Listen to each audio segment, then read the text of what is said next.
Hello, everyone, and welcome. I'm Shelley Gunther, Clinical Marketing Manager here at Clarius.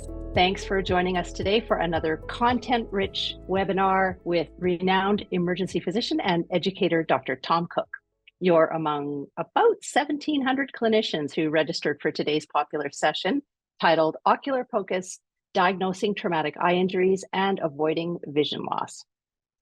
As I mentioned in the webinar abstract, vision loss is the most feared disability in the general population. So when a patient presents to the emergency department with acute vision loss, the time is really of the essence. And POCUS has become increasingly valuable in the diagnosis and management of ocular emergencies and is regarded as a critical tool in this context due to its speed, ease of use, and reliability. In a moment, Dr. Cook will share ocular ultrasound techniques for evaluating and managing a variety of patient presentations. And today we'll be showcasing the Clarius PAL HD3, our wireless high-definition scanner that fuses a phased array and linear scanner on a single head.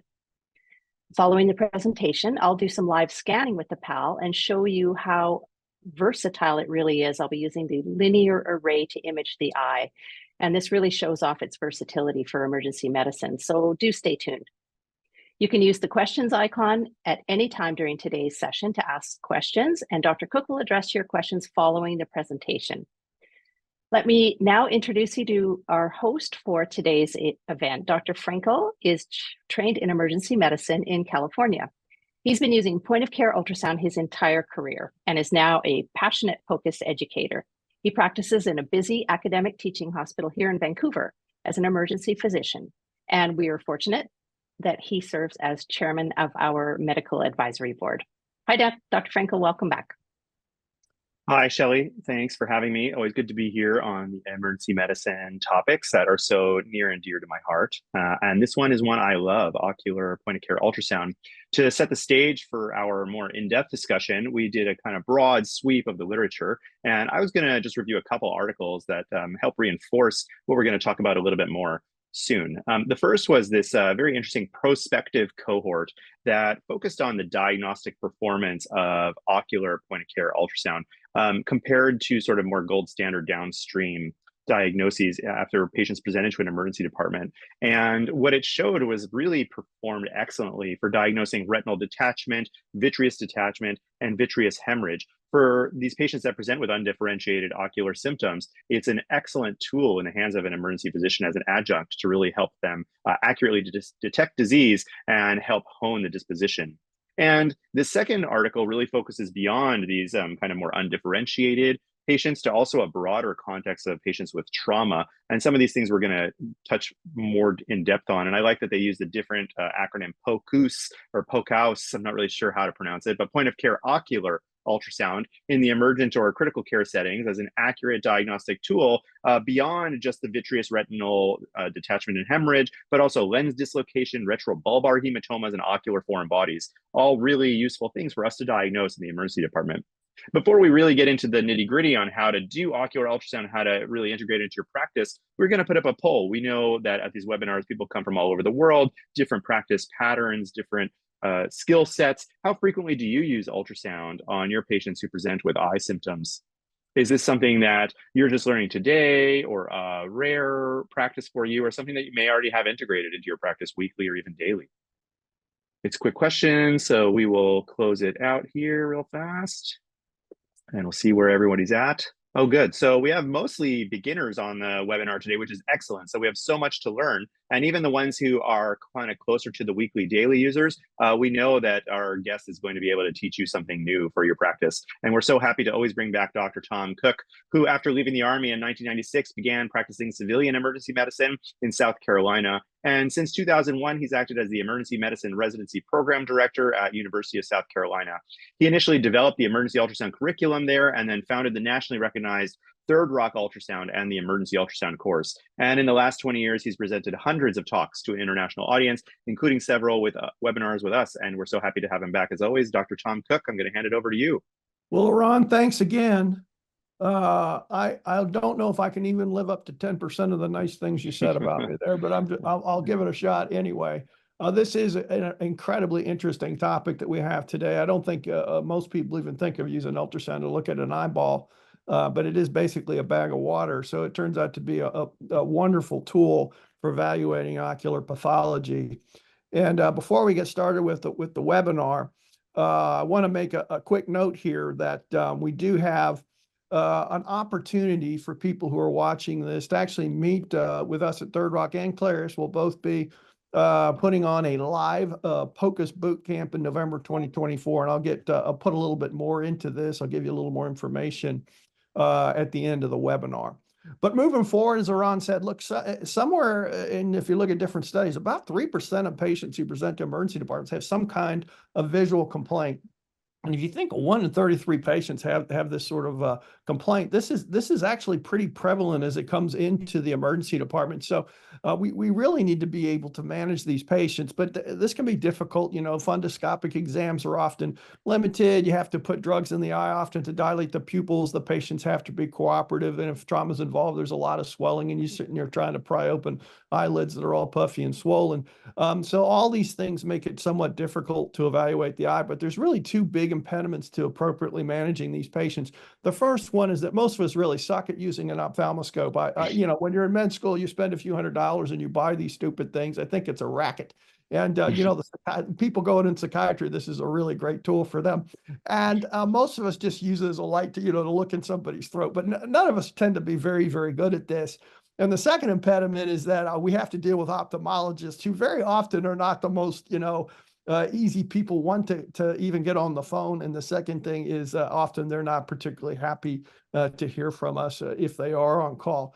So it behooves us to really have the best skills and the best technology available to try and help manage our patients and point them in the right direction. Because acute vision loss is, as Shelley mentioned, it is a terrifying thing if there's something wrong with your vision. And when you look at the differential for this, a lot of these things are just things you don't want to miss. Vitreous hemorrhage, retinal detachment, dislocated lenses, retrobulbar pathology, and in cases of trauma globe rupture.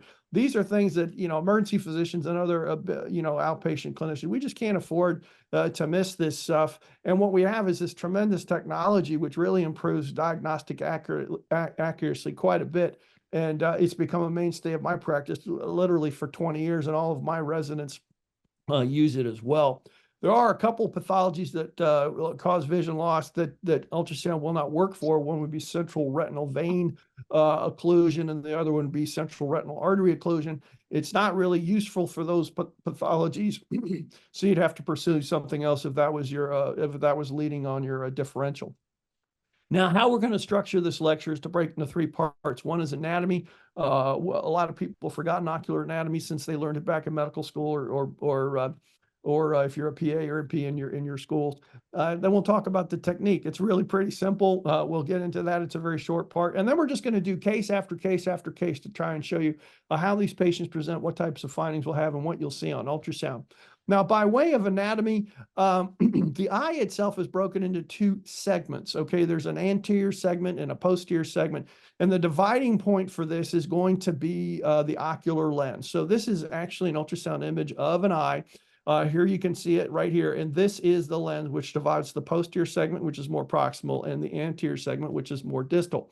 The anterior segment itself, you can see right here in this, again, this ultrasound image of the eye. And the anterior segment is divided into 2 chambers. There's an anterior chamber and a posterior chamber. The anterior chamber and posterior chamber are separated by the iris. So on this particular image, this structure right here is the iris. Remember, this was the lens. This is the iris, which divides the anterior and posterior chamber. And in the anterior chamber, we have the cornea and the aqueous humor. And we can see the anterior chamber here on this particular image. And then the posterior chamber is proximal to the iris. So that's everything between the lens and the iris. Now, the posterior segment is mostly made up of the vitreous body, but also, of course, includes a sizable component of the wall of the eye. Here you see the posterior segment outlined in yellow, and the wall of the eye itself is made up of 4 different parts. The outer part is the sclera. Underneath that is the choroid. Underneath that is the retina. And then it's the capsule of the vitreous body, which makes up the fourth component. So those four components make up the wall, and we'll be talking about that as well when we get to certain types of pathology. Now, of course, in the back of the eye, we have the insertion of the optic nerve, which we see as the optic disc when we do a fundoscopic exam. But there's another component here we need to kind of focus on. That's the ora serratia, the ora serrata, excuse me. The ora serrata will become very, very important in a couple of different pathologies we're going to talk about. So we'll come back to referencing that in a bit. So this is a fundoscopic exam. If you were to get a perfect picture, most of the time it's something you see in a textbook. But this right here is the optic disc. That's where the optic nerve plugs into the back of the eye. And you can see all the arteries and veins coming out of that. And you notice there's a paucity of veins just to the side of the optic disc. And this is the macula. This is the area with the most cones. This is the highest visual acuity area that we have. It's usually referred to as the area of central vision. And well, this will also become very important for us as we discuss different types of pathology. Now, this is diagram. We're looking at an axial cut of the left eye. It's left because it has this big word left in the middle of it. That's a clue. And we see that the nose over here is medial, all right? So this is the medial side. And the malar eminence, some people would say cheek, is over here. This is lateral. And the reason I point this out is that the macula is always just a little bit lateral of the optic disc. And this is going to be real important when we look at certain kinds of pathology. Now, here we see this same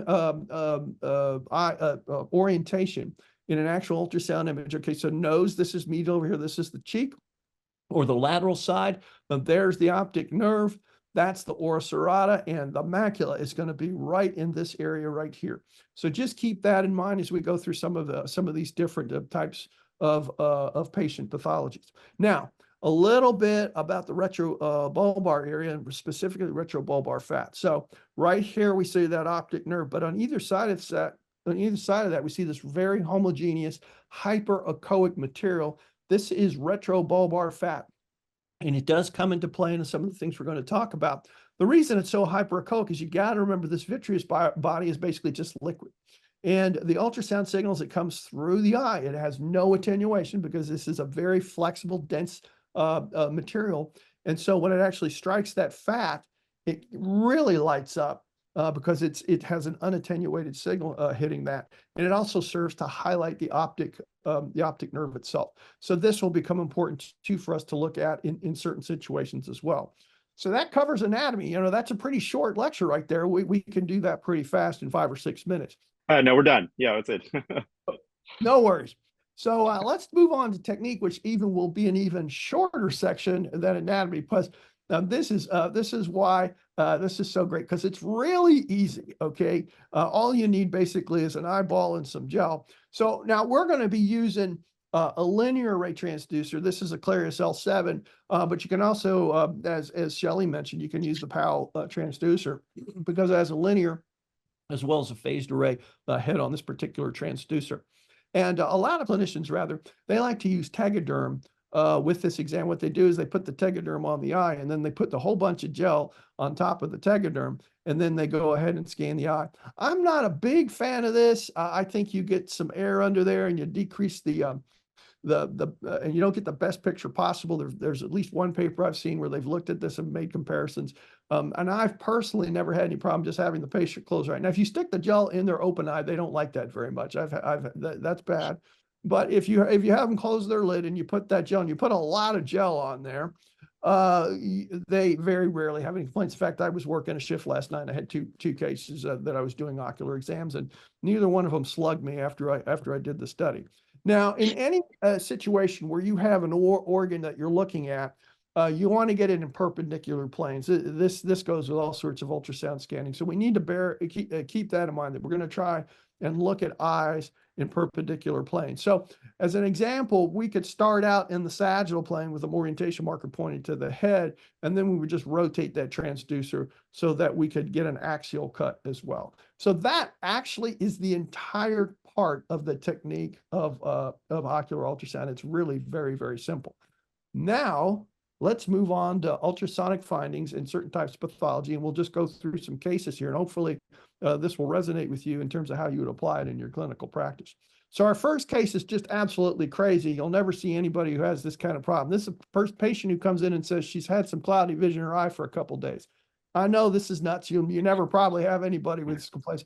And she not only has diabetes, she has hypertension too. Now that never occurs, right? Nobody ever has diabetes and hypertension, but she has this cloudy vision in her eye for a couple of days. No other complaints. She does use glasses to read, but that's about it for her history.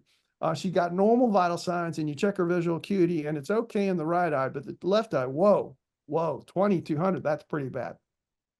Now, her pupils are equally reactive to light, so we know that whole Edinger-Westphal nucleus. I don't know if you nerds remember that from medical school, but that's the afferent pupillary defect we're looking for. I'm sure Ron remembers all that, and he probably went to school with You that. lost me. And I don't know. You showed me that fundoscope picture, and I thought you just, I've never really seen the macula. I'm not sure. So yeah. I think it's a myth. I don't think anybody can actually use it, but it's great for looking for sore throats. Yeah. But on this particular patient, you can't see the left retina with the ophthalmoscope. You're looking in there and you don't see anything that looks orange or anything like that. So you're kind of stumped. So of course, what are you going to do? You're going to go ahead and do some ultrasound. And here we are. This is the left eye. Okay. So if we're doing this correctly and the orientation marker on the probe is pointed to the patient's right side, that makes this the nose and that makes this the cheek. Now, we don't really see the anterior chamber, but we look in this posterior segment right here. We go, whoa. That's what we actually say. We go, whoa. And there's a lot of stuff in there. That ain't right. Okay. That should be completely black. That's what we say in South Carolina. We say that ain't right. And there's a bunch of goop back there. And we think, okay, maybe this lady has a point. Maybe she actually should be here seeing us.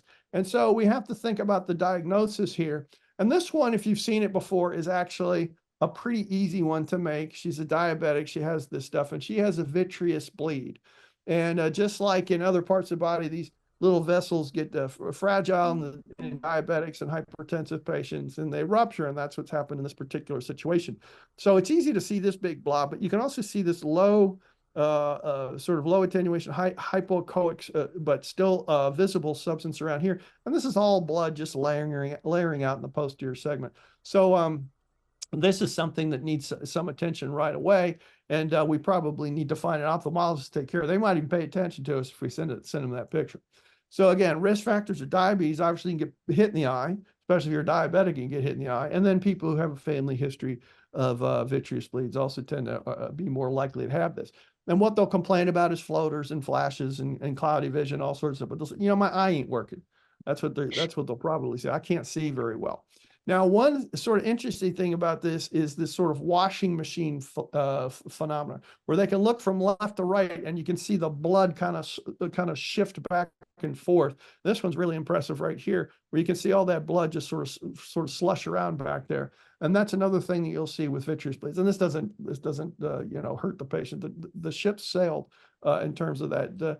So this is just a good way to sort of diagnose this particular problem. Now, I'm going to give you a pearl here to think about, which is, let's say you're suspicious the patient has the problem. They're diabetic and they say they have cloudy vision and so forth. But you go and look at them and you see you've got them going left or right and you really don't see anything. This stuff over here is just artifact. Those are A lines. But you don't really see anything impressive. What sometimes happens is you have to wait a fair amount of time for enough blood to coagulate and give you something that the ultrasound signal can actually reflect off of. And now you see it 9 hours later very, very clearly. Hopefully you would think about it before 9 hours went by, but very, very clearly you see that there's some bleeding back there. So that's that important pearl for you to remember. Now, two more pointers before we move on to our next case. One is think about increasing the gain. So in the beginning, you may not have enough ultrasound signal, you may not have enough amplitude to actually create an echo. And so by increasing the gain, a lot of times you'll pick it up when it's subtle. And the second one is, even if you don't find anything and you think they're at risk, you still need to talk to an ophthalmologist about this to say, hey, can you take a look? There's particularly in this lady, had a profound loss of visual acuity in one eye. So that would be a real outlier, and you'd want to talk to ophthalmology about that case. All right, moving on. Case number 2, another crazy case. We only deal with crazy cases here. A 59-year-old woman comes in and she has painless right visual disturbance. And so bad that all she can see is fingers. And that would certainly get your attention. And this, she mentioned this, this is worse when she looks to the right. That's what she says to you. And this again is the left eye. So if you're in an axial cut, that makes this nose or medial, and this over here would be lateral or the cheek or malar eminence. We don't really see much of the anterior chamber here. We do see the optic nerve in the retrobulbar fat just kind of make a little quick appearance there as you're sort of scanning through. And hey, it's pretty obvious. There's this thing there. There's that thing in the posterior segment. It don't look right, as we would say down south. And we notice it's kind of sticking off the optic nerve here, and it goes up to that other thing we called before, which was the ora serrata. And so I said that would come back, and I was right. It did come back in the lecture, and so we got to pay attention to that thing. So there's the optic nerve, and there's the ora serrata. And we know that since this is the lateral side of the eyeball, that the macula is going to be right here. And this is very, very important for all of us to understand. Now, the diagnosis is pretty obvious. This person has a retinal detachment, and this is a gross picture. And you can see the retina here is detached, and it's kind of folding over like curtains right there. And this is a diagram of the actual ultrasound image over here, where the retina has come off the choroid. That's the important thing there. The retina came off the choroid. This is how the retina gets its vascular blood supply. And this is bad because that retina will subsequently will die, and you won't be able to use it anymore. Now, the lifetime prevalence of this disease is actually stunningly high, 1 in 300. I would never have picked 1 in 300 as the prevalence of this disease. So it's much more common than we think it is, probably because we have an aging population. What are the risk factors? If you're nearsighted, if you've had cataract surgery, if you have diabetes seems to be everything. Sickle cell disease, which is very, very prominent where I live down here in South Carolina, and obviously trauma. We see this a lot, particularly in boxers and other types of mixed martial arts fighters. They get hit in the eyes a lot. I don't know why they subject themselves to that, but that's their problem. But anyway, trauma can cause it as well. And what are they going to complain? What are the symptoms? Well, they get flashes and floaters, and they'll sometimes complain of this curtain of vision loss, almost like amaurosis fugax, where they see that. Of course, that's different pathophysiology. But those are the symptoms as well. Now, is it hard to learn to do this? Gosh, I'm just a emergency physician with an ultrasound probe in my hand. I don't know if I could actually be any good at this. Well, we actually, somebody actually thought of this and did a research study. I know this is a little bit old, 13 years ago, but they got 31 of 72 practitioners in an emergency department, say, hey, teach me how to do this. And then they sent them forth to do their studies, and they ended up doing 92 examinations with 29 detachments. That's an astoundingly high number. So they must have a whole community of people with retinas that are attached. But they said their sensitivity was 97, specificity is 92. That's pretty darn good for just some old emergency physicians hanging out. This paper came out just 5 years ago. It was a meta-analysis looking at over 800 patients. And they had also very, very good sensitivity, specificity, as well as very, very good positive likelihood ratio and negative likelihood ratio. So if you think this is above you, you're wrong. Okay, you can do this. This is not that hard. Now, here's a pearl. I love pearls and pointers. But this is a very, very important one. This is where Ron's going to come in. We're going to test his ocular eyeball knowledge. And this is the old Mac on, Mac off. Okay. Is the macula on or is the macula off? If the macula is off, the retina is detached from the macula, you've lost your central vision. And it would be counterintuitive. It is counterintuitive, but this is actually less urgent. If you do this with your ophthalmologist, like, okay, it's off of that, they can see me in a few days or a week or whatever. They're not jumping out of bed to come take care of your patient with this one. However, if the macula is on, all right, so it's sparing the central vision, that's an emergency. They're going to see that patient much, much sooner and hopefully right away. So we have to be able at least to understand that distinction of Mac on and Mac off. So we'll start with the first example. And here's a situation. This is a left eye. So this is medial. This is lateral. We have a detachment or serrata here. Here's the optic nerve, the attachment of the optic disc. So, Iran, is it Mac on or Mac off? Mac on. It is Mac on. This guy's so impressive. There's your optic. So good. There's your macula right there. Okay. And this is important. We need to get this patient treated as soon as we possibly can. because their macula is still attached. Here's our next example. Notice this is the right eye now. So this is lateral. This is medial. We see the anterior chamber, anterior segment very clearly. Here's the optic nerve. The oris rod is here. We mac on or mac off? Ron. Mac off. Mac off. This guy is so good. He's above average. Very above average. Mac I'm off. bad. I'm above average. I'll take it. Mac off. You've got a solid B- right now. Solid B-. Nicest thing anyone's ever said about me. All right, here we go. Example number 3. It's a left eye. This is medial. This is lateral. The optic nerve right there, and the oris rod here. Are we mac on or mac off? Oh, well, it looks like both sides It is. are taken. Yeah, the whole retina's detached.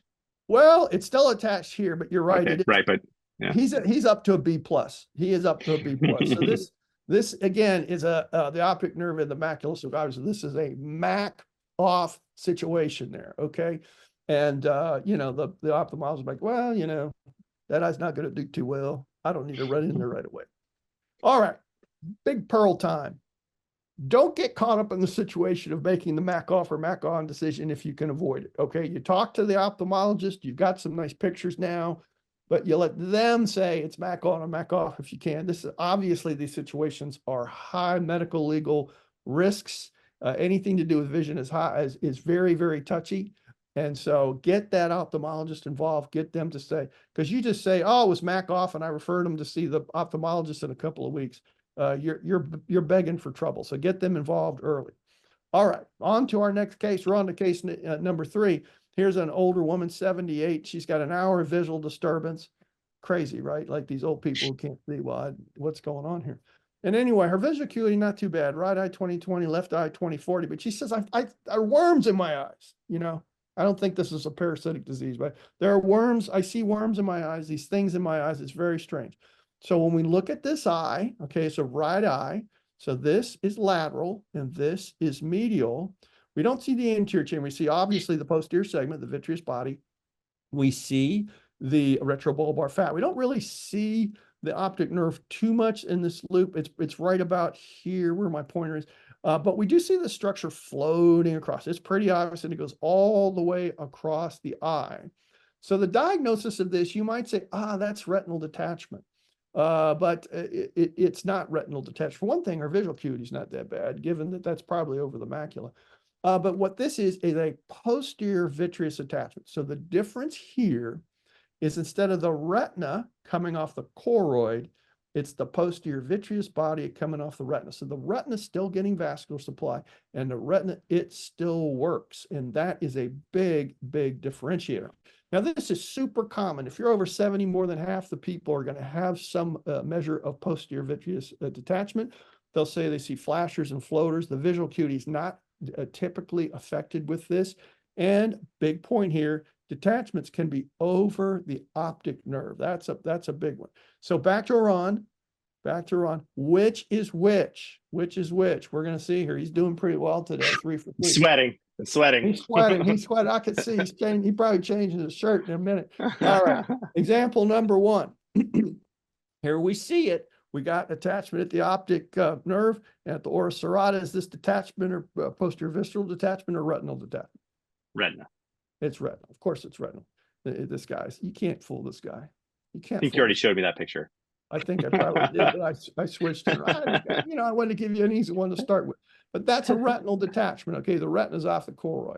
Now, example number 2, we look at this one right here. We see the posterior chamber. Here's the optic nerve, retrobulbar fat, and this thing, it's very hard to see, but it comes right across there. Is this retinal or vitreal?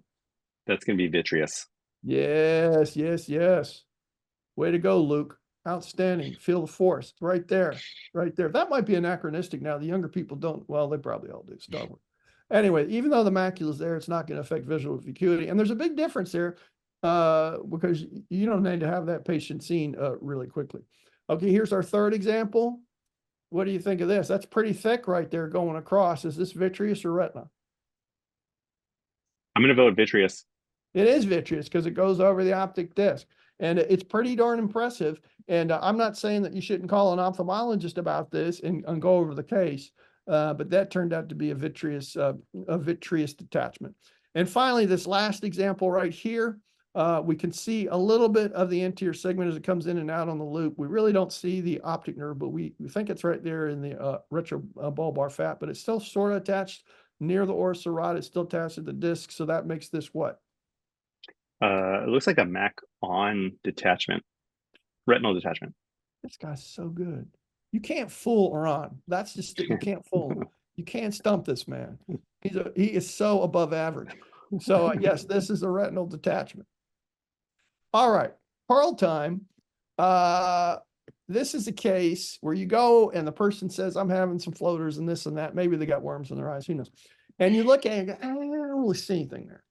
It looks pretty clear, but you're pretty darn suspicious, even though the exam is negative. As we did with vitreous bleeds, increase the gain. If you really jack up the gain, this right here is probably just artifact right here. But if you increase the gain, you see that little sliver coming across there, that's probably a posterior vitreous detachment. So if you're not sure, and it really goes for almost anything in the posterior segment that where you suspect pathology, you should get in the habit of just cranking up the gain because you'll pick up stuff that you would otherwise miss. But yeah, that's posterior vitreous detachment. Okay, that was 3 cases. Let's move on to case number 4. This was a wonderful one I probably saw about 15 years ago. It was a 25-year-old hit by a basketball in the eye. In his left eye, he was 20/30, which is reasonable. The right eye, all he could see was light, couldn't even see fingers. His pupils dilated, his anterior chamber, as far as you can tell, slit lamp exam is normal, okay? Doesn't have a hyphema or anything like that. And you go and look at his eye, you go, whoa! That's what you say. You go, whoa. And good Lord, he's got a coconut in his eye. Look at that thing. It's bouncing around. You got all these little, little strings and stuff. And of course, you don't have to be a rocket scientist or even an emergency physician to know that he knocked his lens out. So he has a dislocated lens. And those little string-like things, these are called the zonular ligaments. And they attach and hold that lens in place. And clearly they've been busted. They no longer are holding the lens where it should be. Now, most common cause of lens dislocation, obviously, is trauma. If you're nearsighted, you're at higher risk. Connective tissue disorders. We always hear about this. Marfan's, we all learn this in med school. Marfan's, I don't know that I've ever seen anybody with Marfan's who had a dislocated lens. Men, probably because they're more violent. And then recent cataract surgery obviously would put you at some risk for lens detachment or lens displacement as well. Now, there you go. The reason this happens is you disrupt these zonular fibers. You can dislocate posteriorly, but also anteriorly. That's a very important distinction. And they can be partial or complete. So the management of this is surgical repair. You have to have an ophthalmologic and eye surgeon put that lens back in, and a very high recurrence rate for these particular patients. So this is just a gross view of somebody who's a partially dislocated lens. You can see the rim of the lens here. You can, if you look closely, you can see these little zonular fibers right there. This is another one where you have a partial dislocation of the lens. Now, when we look at an ultrasound, we see the lenses in the right place, but it doesn't have that same profile that we saw earlier when we were looking at normal ultrasound studies. There's just something funny about that particular case. Now, this is a weird omer. I have never seen this, but I bring it on just in case we help one patient out there because one of our viewers watched it. This is an anterior dislocation. The lens is in the anterior chamber. It's distal to the iris. And this is a terrible problem because it causes acute narrow angle glaucoma. And this will cause the cornea to become ischemic and start to become damaged and sclerotic. So the management of this, when you see it, if you ever remember, oh, I got to do something fast here. Cycloplegics make the iris big. Maybe you can get the lens back. Beta agonists to decrease aqueous humor production. And ocular massage. Now, again, I've never seen. I don't know if this works, but you ever seen this, Laron? Nope. Okay, well, one person out there might see it, and so we'll do some good. All right, let's move on to the next case. This is a guy, 72. He has a left eye, foggy eyesight, and recent cataract surgery. We can skip straight to the ultrasound. So here's the anterior segment. We see the anterior chamber of the iris. We do see the lens. It doesn't quite look right. There's something sort of funny about it. Nothing in the posterior segment. We can see the optic nerve coming in back here. When we go and look at the other eye, the unaffected eye, we see what's more like what we think is a normal lens, just this sort of thin line there. And when we compare the two, is obviously the left eye is different. So this is somebody who has a partial lens dislocation. Remember, recent cataract surgery was a risk factor for having this particular problem. The next case, this is going to be a series of men who get beat up. I don't know if you've ever have you ever taken care of a beat up man? It seems No, very strange. I'm in Canada. That doesn't happen here. You Canadians are you're very docile people. Well, in any event, this guy was not docile. He's a 62-year-old guy, came in after a fall in his right eye. All he could have is light perception. And so we went ahead and ultrasound him and went, whoa, that's what you got to say with these cases. Whoa, look at that. That ain't right. That ain't right. And we know there's something wrong. Okay. What is going on there? The entire posterior segment is full of something. The anterior segment looks kind of funny. The retrobulbar fat looks okay. I don't really see the optic nerve. And the diagnosis on this particular case is a globe rupture. So when we get the CT scan, you can literally see here's the globe and there's stuff in it. There's a little air here in the soft tissue that's probably over his eyelid. But this is a globe rupture, even though the globe pretty much has maintained its sort of round shape. That's a globe rupture. The next case is a 60-year-old woman who comes in after she was hit by a car. She's tachycardic and hypotensive, meaning she's in shock. She's got all this facial trauma. Her face is all swollen and strange looking. So you intubate her, her FAST exam's positive, and you prep her to go to the OR because she's got a positive FAST and she's in shock. But before you do that, you do a quick ultrasound of her face looking at that eye, and this is what you see. And that's another whoa situation, like, holy cow, what is going on with that eye? That is pretty different. That doesn't even look like an eye anymore. And the diagnosis, again, is a ruptured globe, and this is called fat tire sign. It looks like a fat tire. Flat tire, not a fat tire, flat tire. And the whole thing has lost all its structural integrity, right? Like does not even resemble an eye anymore. Even when you look at it on CT, this is here, and this person eventually got enucleated and lost that particular eye, was completely destroyed. So traditionally what we're taught when we have any sense that there could be a globe rupture is we're supposed to put like a metal shield over that. Although we talked about this the other, you could put the paper cup over the eye. I always like that they strap the paper cup over the eye. This looks stupid. You can't have that. You can't go around looking stupid. You got to get the shield or something, or at least a good thing. You look like a pirate. So you put that shield on there. And is this actually true? Should you not get an ultrasound if you suspect a globe rupture? Well, there's an interesting study about 10 years old now where they took healthy, normal people and measured their intraocular pressure while they were getting ultrasounds. And they didn't really see any significant difference. But I caution you in saying these were normal individuals, healthy volunteers. Now, if you put enough gel on the eye and you're just dipping that transducer, just dipping it ever so slightly into the gel, you're not really putting any pressure on that eye. And you can certainly make that diagnosis. So you just have to use a little bit of common sense. All right, next case. Shocker, another guy who was beat up. This never happens. These guys, wow, where are they coming from? 44-year-old man is in a physical altercation, and he has pain with extraocular movement. So you ask him to look over here, look at my hand, follow my finger, whatever. He doesn't like that. It hurts him a lot.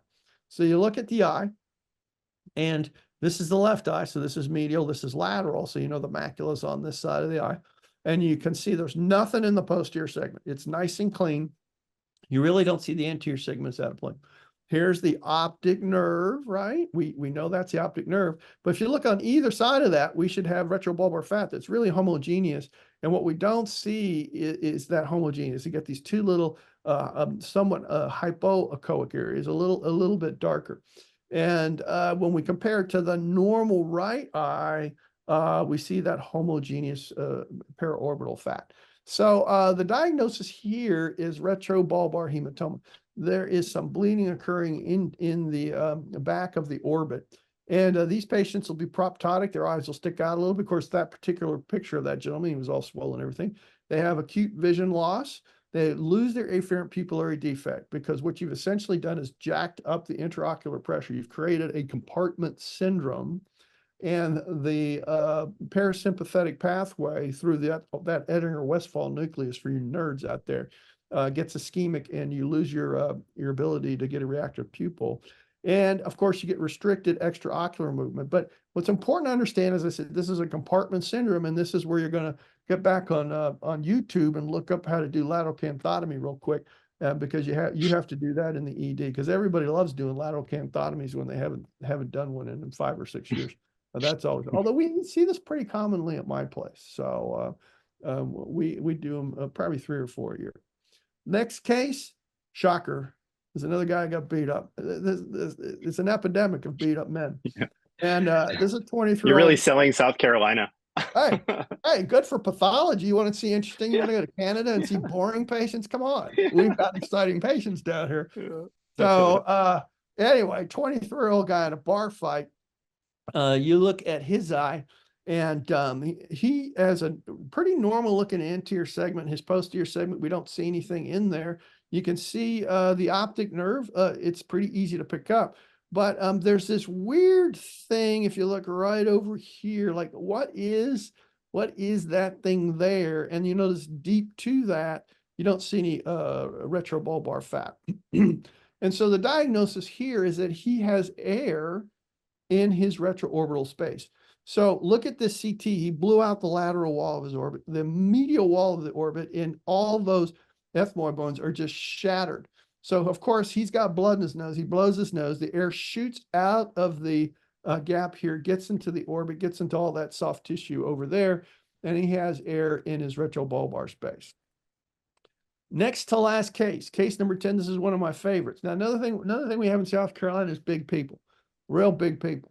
And that's so I see this about 5 or 6 times a year. And it's the same case every time. It's a young woman who's morbidly obese. She gets daily headaches. Maybe she has a little blurred vision. Her visual acuity is not too bad. She has a normal eye exam. Everybody gets a CT of her head and it's normal. Sometimes they've had MRs and they're normal. Nobody can figure it out. I'm sad, all this stuff. And the reason that they don't get diagnosed is nobody wants to do the test that they need to do. But you don't need to do that test because you have ultrasound. So you go and look at her right eye and you look at the posterior segment. I don't see anything there, but when you look at that retina and you look at that optic disc, it's a little poofy. It's pouching out. It's pouching out into that posterior segment. You go, that makes you go, not whoa, that's a You go, and you go, I'm going to go look at the left eye. And sure enough, it's poofing out there into that posterior segment away. Now you go, whoa, because you got the diagnosis on this. You've got increased intracranial pressure, right? And so the diagnosis is going to be what? It's going to be pseudotumor cerebri or idiopathic intracranial hypertension. So she gets sent off to interventional radiology because nobody wants to try and do a LP on a 400-pound person. And her opening pressure is 50. They drain off. She feels a lot better. Of course, you know, the solution to this is a little more complicated in the long run. But you make the diagnosis, and many times they've come up, the resident will present it to me and go, oh, nobody can fix this. Like, she's got headaches. She's a drug seeker, blah, blah, blah. It's like, come with me. I walk in the room, pull out my little handheld device, do an ultrasound. I go, this is pseudotumor cerebri. And I walk out and they think, whoa, Dr. Cook's a shaman, you know? And I go, no, the guy who has an ultrasound probe in his pocket. So idiopathic intracranial hypertension, pseudotumor cerebri, classically in obese women. I have never seen it in a man. Have you ever seen this? No. I see it all the time. Not in a man, no. I've never seen it in a man. Chronic daily headaches and nausea, monocular or binocular blur vision. This funny thing called pulsatile tinnitus, which I guess means they just hear it with their heart rate. I've never had a patient who had that. Okay, we're down to our last case. This is another case I saw just a few years ago. Very nice fellow. He's 32 years old. He is not obese. He gets daily headaches, and they're worse in the morning, and he has some blurred vision. So he says his visual acuity actually wasn't all that bad. So we look at his right eye, and again, nothing in the posterior segment. We clearly see the optic nerve. We see the retrobulbar fat, but again, he's got that little poofing thing here, that little poofing out, indicating that, oh, that's not right. He has papilledema. Then you look on the other side, you got the same thing. So there's bilateral papilledema. Well, there's only one cause of that, and that's increased pressure in the head. So he has increased intracranial pressure. because he has bilateral papilledema there. There's something else you can pick up on these, which maybe some of the viewers have sort of wondered about, but that's the optic nerve. So there is a lot of stuff in the literature about the optic nerve sheath diameter. If it's enlarged, that's an indicator of increased intracranial pressure. The durameter basically is extended up the optic nerve. And so if you have this phenomena of increased intracranial pressure, it's transmitted up to the optic disc. And if the optic nerve sheath diameter is greater than 5, it correlates with increased intracranial pressure. Is this actually accurate? This is a paper, I guess long ago now. 2015 doesn't seem long ago to me, but it actually turns out it's almost 10 years ago. But they looked at it in this particular meta-analysis, and they came up with some pretty impressive statistics. So it seems to work. So how do you get this optic nerve sheath diameter? What you do is you come here to your old retina and you measure down about 3 millimeters, and then you just perpendicular measurement to that to get the sheath. And then you just basically figure out how wide that is. And in this particular patient was 9 millimeters, which obviously is over 5. So this fella had that. And when we finally got his MR, he had a big meningioma in there. That was the cause of his headaches and the blurred vision. Now, this guy did very well. He subsequently did very well and recovered and is highly functioning. All right. That's the end of the webinar. But wait a minute. There's more. There's more. I sound like a total salesman here. There's more. We're going to have this very exciting event in South Carolina. No matter what I've said, it's really a nice state. Okay. But we're going to have this thing. It's Clarius and Third Rock. This is our first live venture. This is in November 15th and 16th. So it's still very warm in South Carolina at that particular time. It's beautiful. We have a beautiful change of color. So it's fall here, lots of beautiful colors in the trees. It gets 16 hours of CME with this. So this is quite a deal. So if you have CME money to use, this is a great opportunity. If you've never heard or been to Charleston, it's an absolutely beautiful city. It's very historic. It's a huge tourist destination. It's very close to the shore if you want to spend the day at the beach. But it has incredible number of shops, restaurants, great places to stay. It's really a neat thing, a neat place to visit. And we will have a fantastic event. We've been going to Charleston with Third Rock since our very first course in 1998. We've been there probably 20 to 30 times, and everybody always has a fantastic time doing courses in Charleston. We've done the event at this hotel many, many times. This is the Hyatt House in Charleston. It's a wonderful facility. It has a separate building that it uses for conferences. And it's really a tremendous opportunity. It's right on King Street, which is the main street in Charleston. And it's just a really phenomenal experience. They have a beautiful airport in Charleston. You fly in, it's very, very convenient to get into the city. So really a super, super opportunity to get some live instruction, where this specific course is about handheld ultrasound. And there's a lot of focus on cardiology and resuscitation. So if you like that, if you're in critical care and emergency care and you want to really sort of buff up and get better that resuscitation, echocardiography, trauma care, this is an opportunity. So you go to our courses, you sign up right here. Again, POCUS Bootcamp, handheld ultrasound emergency and critical care. This is the QR code. You can screenshot this right now, and it'll take you to that particular webpage, and you can sign up. Now, there's more.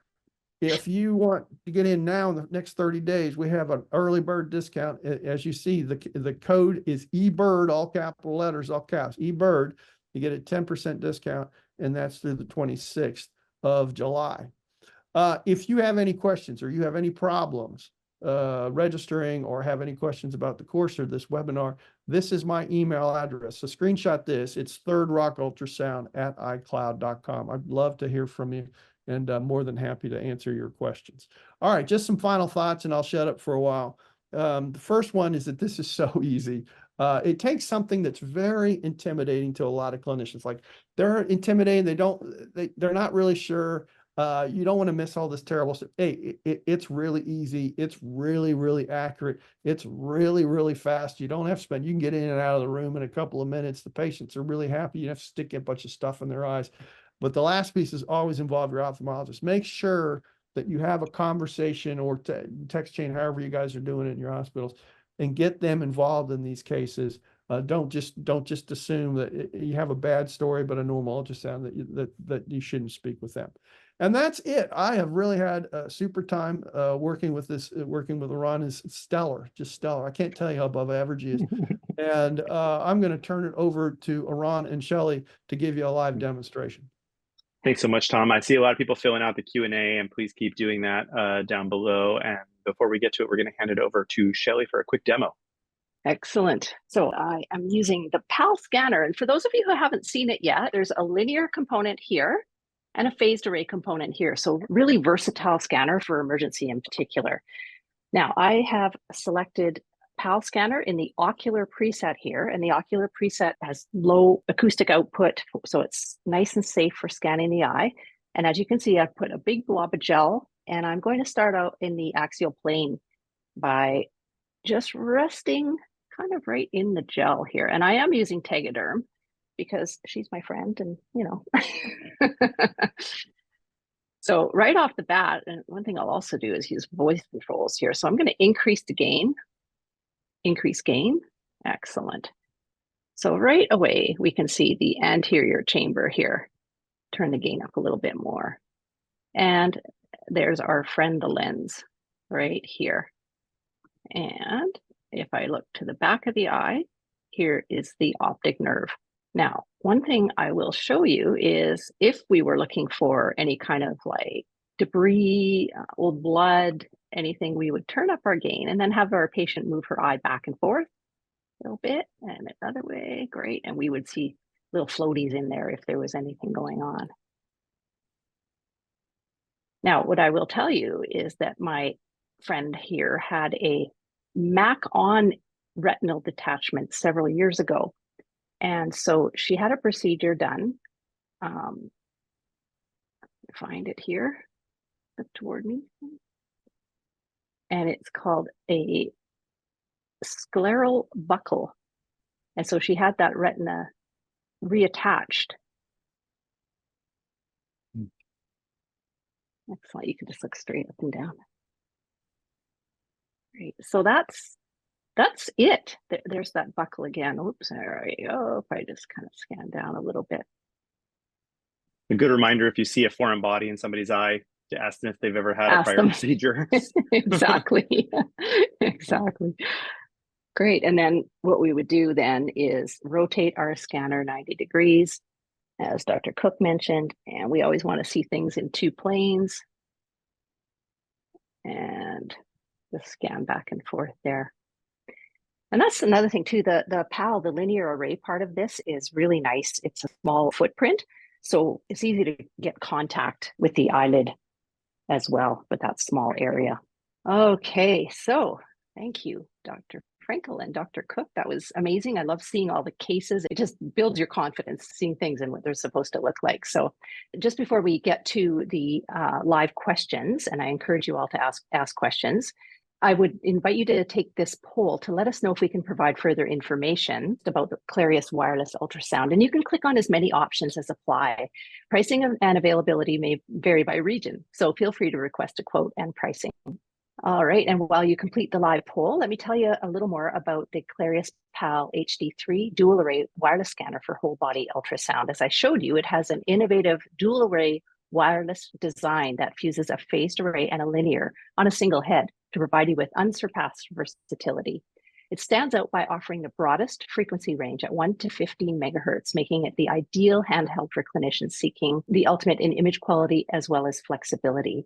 And clinicians say that they can perform 95 to 99% of bedside exams with a single scanner, eliminating the need to swap probes, reducing interruptions, and improving workflow continuity. And with Clarius, there's no wires to get in the way or infect your sterile field. For cleaning, it's IP67 rated, waterproof, and fully submersible for rapid disinfection. Lightweight and ultra portable, Clarius scanners require zero footprint and feature the latest antenna technology for the most reliable direct Wi-Fi connection to iOS or Android phones and tablets. With no wires or bulky carts limiting monitor placement, you can easily share real-time imaging and talk patients through their exam, fostering engagement. Clarius scanners include a complete ecosystem that includes an easy-to-use app for iOS or Android devices, and available with membership, exam management is easy.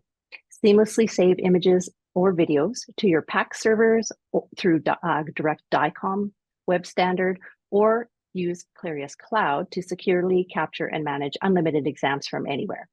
Your membership also includes in-app Clarius classroom videos with experts like Dr. Cook and onboarding with a clinician. And Clarius Live delivers one-click telemedicine if you would like to share live scanning with a colleague and get a second opinion. Now, we have an exclusive offer for webinar attendees. You can save on scanners and software packages using this QR code, and you have a month to claim this offer. And as Dr. Cook said, another little tasty nugget. Dr. Cook mentioned a little earlier, he and his Third Rock POCUS experts will be teaching a 2-day emergency medicine boot camp in November in Charleston. 16 CME credits, which is amazing. And now seating is limited, and we expect the course to fill up quickly. So register now to save your spot. There's as he mentioned it again, an early bird discount. I'm very excited about being able to support Dr. Cook in this course and look forward to meeting you all in person in Charleston. Now, Dr. Cook will be back for another webinar in August where he'll discuss the use of POCUS in patients with suspected coronary artery disease, and you can pre-register for that now. Now, I'd like to welcome back Dr. Cook to answer questions. So please use the Q&A button at the bottom on the menu bar to ask your questions. And Dr. Frankel, I'll invite you to moderate, please. Great. One that's come up is, can you use the optic sheath diameter or papilledema for optic neuritis? It just has to do really with increased intracranial pressure. I don't know the specific answer about optic neuritis. Obviously, you can get some papilledema with that. But I'd actually have to defer and say I'm not really sure. But the classic stuff we hear about is increased intracranial pressure. Right. Yeah, that was my understanding too. Yeah. Okay. And then do you It's a worry great about question, though. I might have to go look that one up because MS always comes into play with people. Yeah, with that's the sign of it, because that. it's another one where you need the fundoscope. Yeah. I don't like them fundoscopes. Anyway. Yeah. Do you ever worry about kind of over scanning eyes? Like, is there any risk to the eye with ultrasound? Well, I think if you sat there and strapped the ultrasound machine to their eyeball for a few hours, it might be a problem. Now, as Shelley alluded to, when you put it into an ocular preset, it adjusts the amount of energy it's being transmitted. And there's an old rule of thumb where we say, look, you don't ever want to use Doppler in the eye because Doppler uses just a lot more energy to get the flow.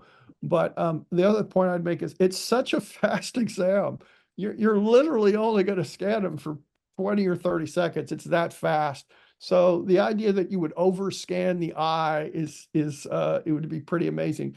And even when we do it in our labs where you have one person being scanned by 20 or people, so each person's only scanning for maybe 20 or 25 seconds. So I can't imagine that it would be in any way harmful to the eye with the presets that you use and with the length of time that you're doing the study.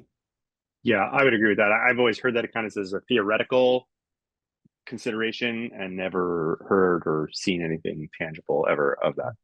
So, well, another question I think is important is for people who don't have an ocular preset, maybe they're using an older machine, they're here.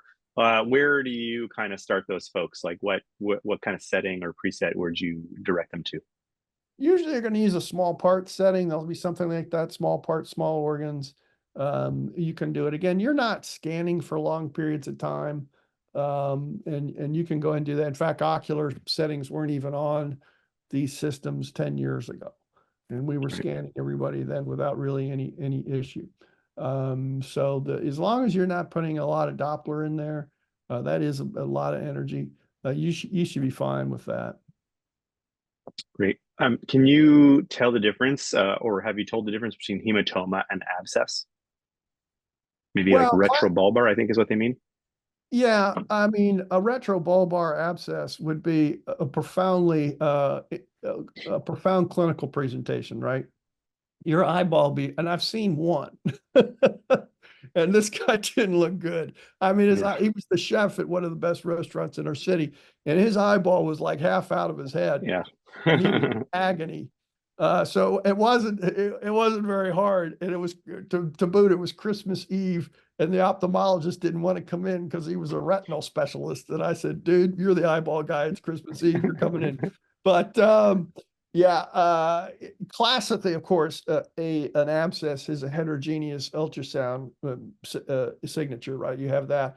And hematoma tends to be sort of a homogeneous, but of course, it depends if some parts of the hematoma are liquid. So they can cross over in their appearance very, very closely. But somebody who has either of those conditions tends to really obviously have a problem. And then is this in the setting of trauma, or is this in the setting of some other a problem? Which would lead to an infection. So I think that would in and of itself be able to differentiate the two pathologies. Great. I think there was one last question I was curious about if you knew anything.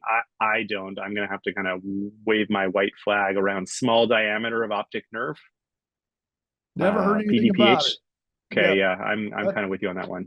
So I'm going to say that's no to that one. black box to me. Unless Yeah, there was some sort of problem with their ability to see, but that would have been encountered a long time before they showed up at the emergency department. Yeah, or all those cases we've missed. Yeah. All right, great. Well, I want to respect everybody's time, and thanks so much, Tom. If there's extra questions here, we are going to follow up, right, Shelley? Yeah. If we didn't get to your questions or ask for more information, we'll be following up with an email with a link to the presentation, as well as a PDF copy of all of the slides. So keep an eye on your inbox. I'd like to thank Dr. Cook for sharing your best practices, and a very big thank you to all of us for joining. And thanks so much, Dr. Frankel, as well. I encourage you all to complete our closing survey to provide feedback so that we can continue to bring you educational webinars like today's. So until our next event, keep on scanning. All right, take care out there. Bye, everyone. Bye-bye.